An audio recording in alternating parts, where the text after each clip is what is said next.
Hello, this is Justin from Backyard Monkey, and this is Ask a Big Island Pro. Our first question submitted is, if a tree is touching the power line, who do I call? HECO or a professional? And how will I know which? The two differences of wires are the wire that is coming from the pole to your house and the wire that is coming from pole to pole. The distribution line running from pole to pole is HECO's responsibility to maintain, and the wire coming from the pole to your house is most of the time homeowners' responsibility. If you see a tree leaning over or coming over to the wires and it's kind of close to the wires and starting to spark, I would advise you guys to call HECO. They'll send over a technician to assess the situation and go forward from there. If there are any trees that are coming to your power line or coming over too close to your line or your pole, I would advise for you to call a professional and have them assess your situation and make sure to never touch or trim a tree when it's close to the wires.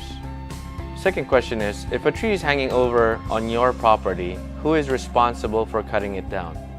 If a tree is encroaching over onto your property from your neighbor's property, your neighbor is responsible for any services. We could either trim or remove part of the tree that is encroaching onto your property or up to your perimeter. Third question, how will I know if I need to prune, top, or remove my tree? Let's start with the removal. If any tree is too big that is really close to your property, that means roots will be growing under your slab or under your post and pier. So you'd want to try to remove that tree. The best time to prune a tree is, or a fruiting or flowering tree, is after flowering or fruiting season. For topping a tree, we don't advise topping a tree, really not as much, because first of all, it takes out the integrity of the tree and it makes it more weak. Last question, what is the best tree to plant for shade that doesn't drop a ton of rubbish leaves?